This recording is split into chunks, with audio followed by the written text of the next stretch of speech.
Orang-orang bodoh. Yang tafih disebutnya, tafih. Saya teruskan hadis yang pertama tadi, Al-Bukhari hadis 989. Maka ketika ini tidak ada, apa yang menyebar? Teruskan hadisnya. Wa yuqbadul ilmu wa tadhharul fitan. Maka mulai banyak ujian-ujian. Fitan, fitnah dalam keagamaan. Al-fitan. Fitan jama' dari kata fitnah. Pakai F ya, bukan fitnah, fitnah. Ya. Tanya orang Sunda sulit mengucapkan F, itu fitnah. Allahu akbar. Fitan jama' dari kata fitnah. Cenderung kalau sudah fitnah aja satu berbahaya. Al-fitnatu asyaddu minal qatl. Dampak dari fitnah itu lebih dahsyat dari pembunuhan. Baru satu tuh, lebih dahsyat dari pembunuhan. Sekarang jamak bentuknya fitan. Jamak dari fitnah itu fitan. Fitnatun jamaknya fitan. Ini banyak menyebar fitan. Maka bagaimana bisa terjadi hal seperti itu dan dampaknya seperti apa? Kalau satu saja sudah dahsyat, maka bagaimana dengan fitan?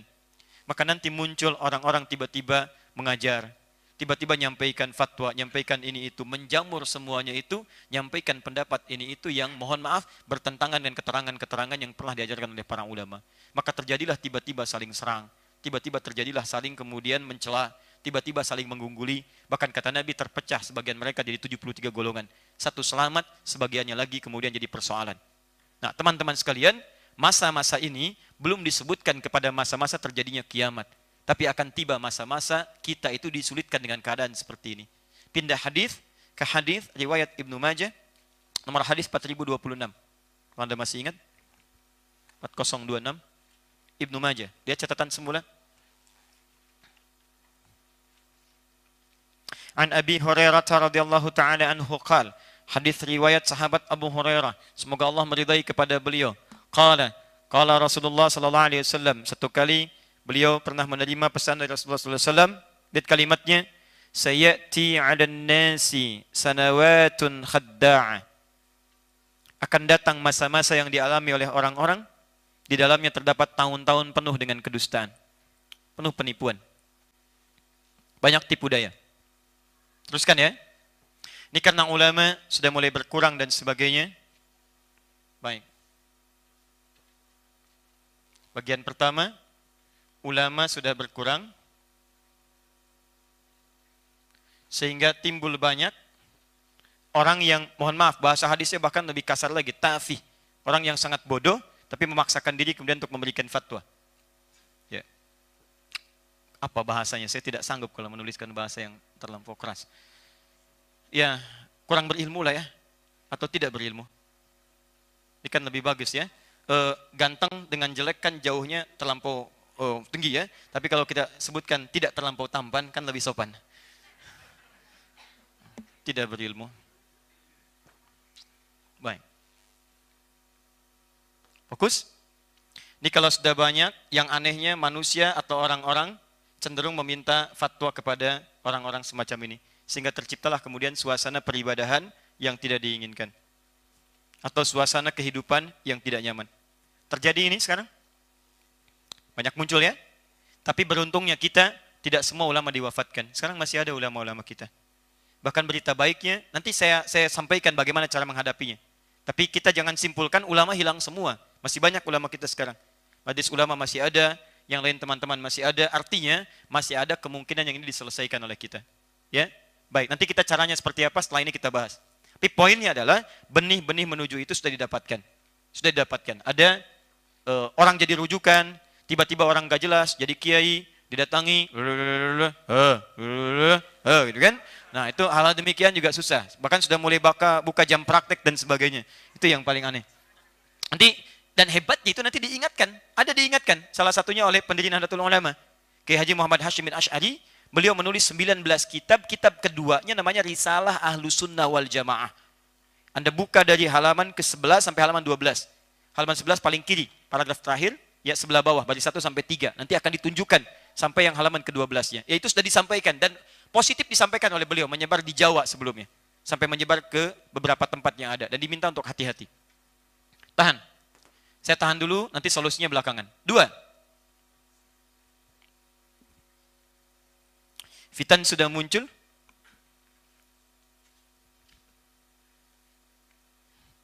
akan muncul tahun-tahun penuh dengan penipuan. Ini lebih umum lagi. Karena ini yang merujuk kepada ulama mulai berkurang, kecenderungan untuk mendekat kepada agama juga mulai agak berkurang. Maka yang terjadi adalah orang-orang yang ini cenderung mendominasi. Tiba-tiba dapat kedudukan, tiba-tiba dapat kuasa, tiba-tiba bisa nekat, tiba-tiba punya pengaruh, macam-macam. Dan hebatnya pada saat dia naik itu, muncullah tahun-tahun penuh dengan penipuan. Baik dalam penipuan unsur kehidupan masyarakat sosial, atau bahkan urusan-urusan keagamaan. Sayati 'alan nasi sanawatun, beberapa tahun. Sanawat, tahun-tahun khadda', penuh dengan tipuan. Khadi'un, sekali. Khadda'un, beberapa kali. Khadda'atun, wah, berkali-kali. Jadi kalau Anda menemukan ini, ada yang nipu. Datang ke sini, karena tipu juga. Masya Allah, pernah Anda belanja ditipu sama orang yang jualan? Pernah. Pernah kemudian naik mobil ditipu sama orang yang nyupir? Pernah. Pernah naik taksi ditipu harganya? Pernah. Pernah kemudian melamar sesuatu ditipu juga? Masya Allah, pernah ada yang melamar bahkan mau ke pernikahan, dipoto begini, hasilnya seperti ini. Baik, bisa berbeda juga. Baik, bilang katanya masih single, ternyata sudah menikah. Bilang katanya begini, ternyata begitu. Itu luar biasa, Ahmad. Ya. Khada'ah, penuh penipuan. Bahkan yang paling dahsyat di sini, yukadzabu fiha shadiq. Orang jujur kadang-kadang nggak dianggap dan nggak punya pengaruh itu. Pejabat yang jujur kurang dapat posisi. Orang-orang jujur kurang dapat kepercayaan. Ini yang berkuasa, yang naik, yang menyampaikan sesuatu, ini para pendusta. Wa yusaddiqu fihal kadzdzab. Yang paling aneh, sudah tahu dusta, itu diikutin juga. Itu paling aneh tuh. Dan ada sifat-sifat yang muncul. Saya mau tanya pada ibu, gosip dosa tidak, Bu? Akan tiba satu masa, Bu, ya. Sudah tahu dosa, dinikmati juga, Bu. Akan tiba masa itu, ya. Mudah-mudahan ibu bukan pelakunya lah. Tahu gosip diikutin juga. Si fulana begini, fulana begitu. Wah, kalau nggak kebagian acaranya rasanya kurang pas gitu, ya. Sampai bersandarnya agak kaget tuh Mas Priyo. Ya. Ini, maaf, bohong dosa nggak? Dosa, sudah tahu dosa, diikutin juga. Ayo, berselisih dosa nggak? Dosa, udah tahu dosa, berselisih juga. Dan yang paling aneh, yang ngaji yang berselisih. Silakan cek, ini ikut pengajian ini, ikut pengajian ini. Qurannya sama, hurufnya nggak berubah, hadisnya sama, kok bisa berselisih? Luar biasa tuh. Luar biasa. Jadi kalau orang nggak belajar, dia berselisih, mungkin belum paham. Ya ini belajar, katanya Qurannya sama, kembali ke sunnahnya sama, masih ribut juga. Dan yang diributkan adalah hal-hal yang sebetulnya bisa dilakukan secara bersamaan. Ini bisa milih ini bisa milih itu. Saya bisa bayangkan, 11 rakaat tarawih boleh, 23 boleh. Yang salah? Oh belum tentu salah juga kan sunnah. Sunnah hukumnya. Jadi, kalau dikerjakan berpahala, tidak, Anda bermasalah. Kalau tidak tahu katakan apa? Itulah. Oh ini khada'ah. Dan yang paling berbahaya adalah, awas hati-hati, tadharu fiha ruwaibidah. Muncullah kemudian golongan ruwaibidah. Allahu Akbar. Ruwaibidah. Ruwaibidah. Ruwaibidah. Bahasa kerennya kecebong. Kenapa? Ya, keterangan cepat bohong-bohongan. Saya tidak pernah menyebut orang. Ya.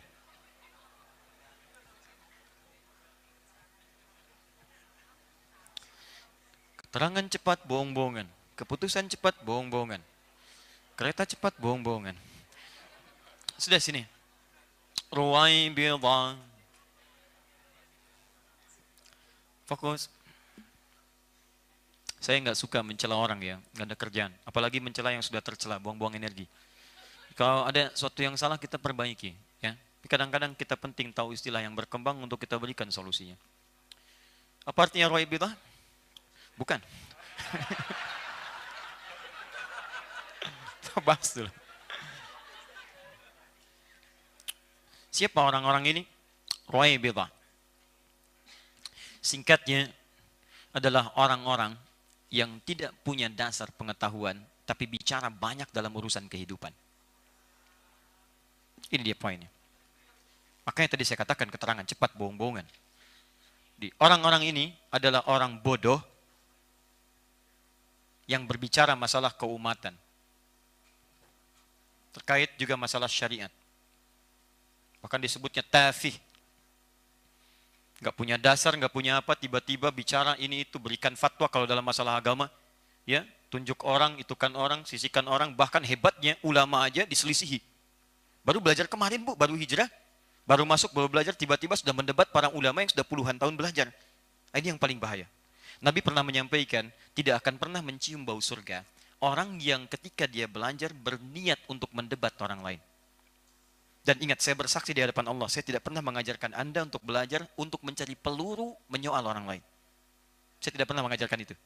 Ingat ya, tidak pernah akan mencium bau surga orang-orang yang berniat belajar untuk disebut sebagai alim, orang hebat, atau untuk mencari peluru untuk bisa mencela atau bisa menyoal orang lain. Hati-hati. Akan tiba masa-masa seperti itu, orang-orang bodoh bicara masalah keumatan, menyoal tentang paham, memberikan masalah hukum. Ini kalau dalam urusan agama. Dalam masalah umat juga begitu. Sehingga maslahat dalam kehidupan itu tidak tercapai. Mohon maaf, teman-teman, yang diangkat misalnya, mengurusi masalah tentang transportasi yang pakar di bidangnya. Yang diangkat masalah teknologi yang pakar di bidangnya. Diangkat masalah hukum yang pakar di bidangnya. Ini akan tiba satu persoalan, dia nggak ngerti masalah transportasi, tiba-tiba mengatur bidang ini. Dia nggak ngerti masalah hukum, tiba-tiba mengatur di sini. Ini juga jadi persoalan. Nah, kalau Anda menemukan masa-masa seperti itu, bagaimana solusinya? Ini yang hebat. Saya tuh luar biasa kagum dalam risalah Islam. Tidak pernah menampilkan persoalan, kecuali bersanding dengan solusi. Dan bukan celaan. Jadi kalau Anda menemukan yang seperti ini, bukan dicela, tapi solusinya bagaimana? Jangan terlibat kita, punya nilai yang sama walaupun dalam situasi yang berbeda. Datang orang nggak punya ilmu, kemudian mencela, dan Anda sama-sama mencela. Apa bedanya Anda dengan dia? Dalam pola ini apa yang harus dilakukan? Ini nanti akan muncul petunjuk dari Nabi. Ini yang harus kamu kerjakan. Jadi